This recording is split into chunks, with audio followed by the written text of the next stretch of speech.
Assalamualaikum warahmatullahi wabarakatuh. Pada pertemuan keempat ini kita akan membahas tipe perencanaan secara umum. Mungkin kita akan mulai dengan apa yang dimaksud dengan comprehensive planning. Comprehensive planning itu adalah perencanaan secara menyeluruh, secara holistik, yang secara garis besar itu tahapannya adalah identifikasi tujuan, kemudian identifikasi alternatif, kemudian penilaian alternatif, dan akhirnya adalah penetapan alternatif. Contoh dari comprehensive planning itu rencana umum tata ruang, kemudian pedoman umum, master plan, dan rencana jangka panjang. Kemudian kita lanjutkan dengan apa itu incremental planning. Incremental planning sendiri adalah incremental itu artinya serpihan, bagian, terpotong. Kemudian disjoint artinya terpisah-pisah, terpilah, dan tidak saling berhubungan. Kemudian apabila incremental disjoint planning yaitu salah satu mode perencanaan yang mempertimbangkan substansi yang direncanakan sebagai suatu bagian yang bersifat mandiri.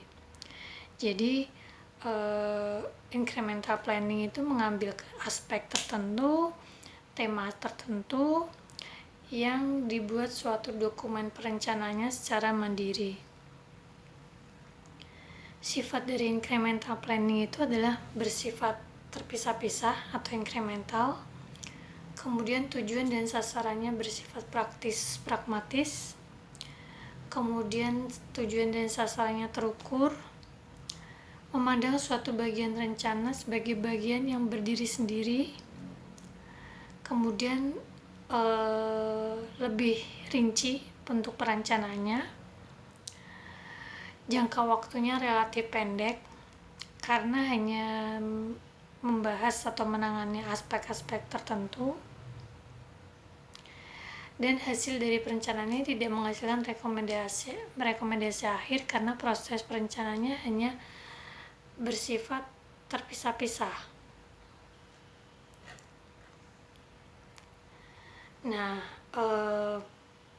tahapannya sendiri yaitu secara umum penetapan model sistem, kemudian setelah penetapan model sistem, pelaksanaan model, kemudian evaluasi, perbaikan model, dan pelaksanaan model.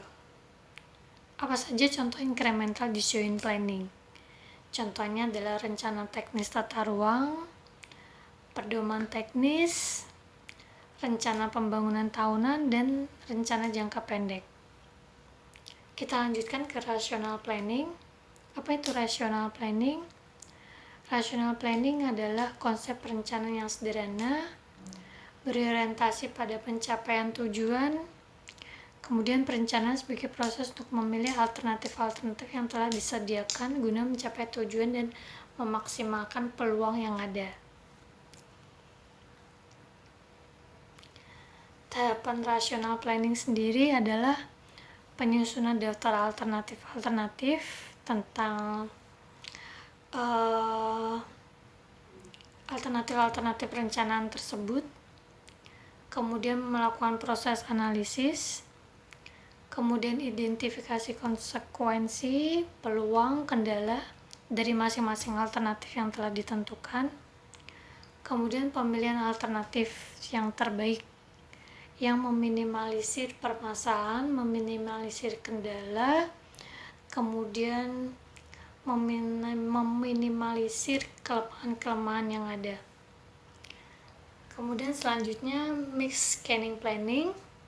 Apa yang dimaksud dengan mix scanning planning? Mix itu artinya adalah campuran, gabungan. Kemudian scanning itu adalah melihat dengan cepat.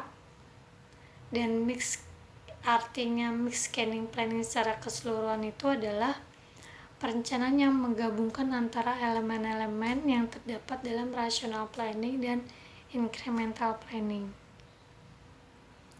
Ciri-ciri dari mix scanning planning itu sendiri, bersifat komprehensif sekaligus incremental. Jadi ini adalah penggabungan antara comprehensive planning dan incremental planning. Kemudian tujuan dan sasarannya bersifat strategis tetapi juga pragmatis.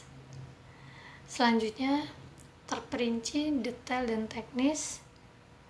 Kemudian selanjutnya proses perencanaan melibatkan banyak ahli dengan latar belakang keahlian yang berbeda. Dan jangka waktunya adalah jangka waktu menengah. Contoh dari scanning planning adalah rencana detail, tata ruang, dan rencana jangka menengah. Kemudian kita lanjutkan dengan participatory planning. Apa yang dimaksud dengan participatory planning? Paradigma proses perencanaan yang mengutamakan keterlibatan masyarakat dalam proses perencanaan pengambilan keputusan. Kemudian masyarakat berinisiatif dalam berpartisipasi untuk proses pembangunan, mengontrol pelaksanaan dari proses pembangunan tersebut, peran dari masyarakat.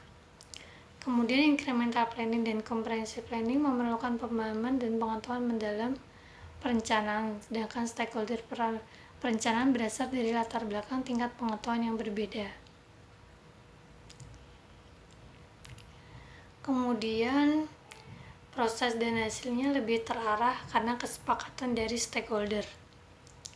Metode yang digunakan untuk participatory planning antara lain mapping and modeling, timelines, trend change analysis, seasonal calendar, participatory planning, budgeting, implementation, and monitoring. Kemudian apa yang dimaksud dengan top down dan bottom up? Top down itu adalah seluruh rencana keputusan dilakukan oleh institusi yang lebih tinggi, oleh pemerintah pusat, yang diturunkan langsung harus dilaksanakan oleh masyarakat. Kemudian bottom up sendiri, kebijakan yang mempertimbangkan juga apa harapan dari masyarakat. Kemudian harapan dari masyarakat tersebut diakomodir untuk dibawa ke kebijakan tingkat pusat.